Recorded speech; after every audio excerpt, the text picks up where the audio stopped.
tam ăn bớt này con làm đây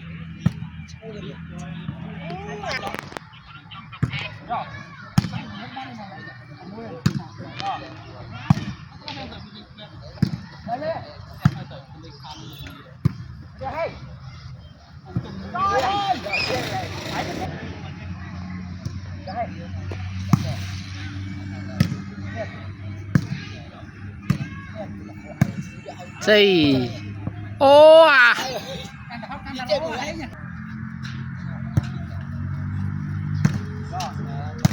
ta phi nó đây học phi mà phi không này thấy bông đá Lên nhà bia anh bay giờ nào?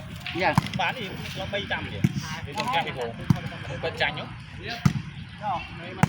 bay chanh gì đó phi nè Bay giờ bay lên cái hồ. thôi trào cái chỗ Xin bia.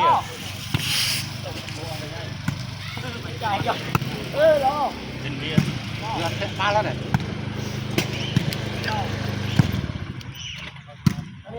nên chết mình ta chả hay nhỉ là hay chả lấy xây mờ đồ hay à tôi thấy nhóm ba này Lên có này ha mày mình có này ha mày.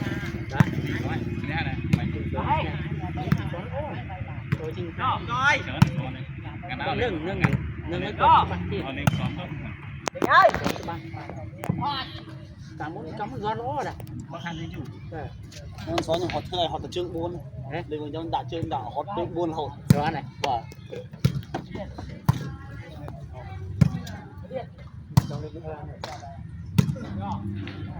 cả nó chơi Trong lên này là tạo lên chiếng này trong lên này cái vào giờ thay mình hao lên đây. và mà lấy chi lui với thêm đong Rồi em chặn lên với con này con lên đây. Không gọi lên đây. tôi phải xe khai ở đây khai giờ thay con lươn bệnh Nằm chặt pin coi thôi. giống với cháy á cháy thoa này chẳng với cháy gì lên bảy chiêng Vâng, chiên. Gọi lên nguyên thế. Chặt pin coi thôi, ăn đi. Thằng mồm cái thằng đánh anh con lên.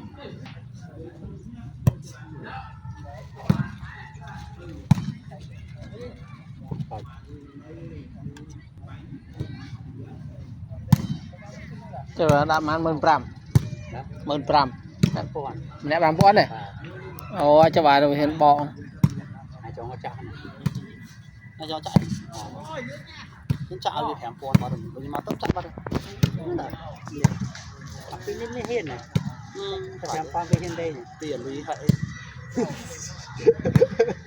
bây giờ là lý à thì về đấy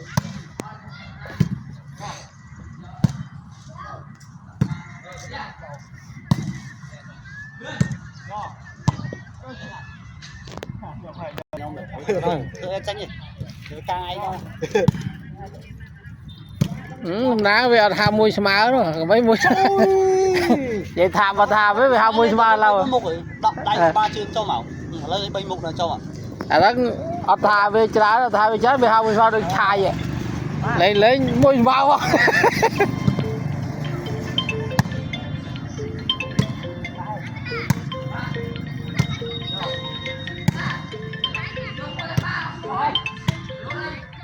tôi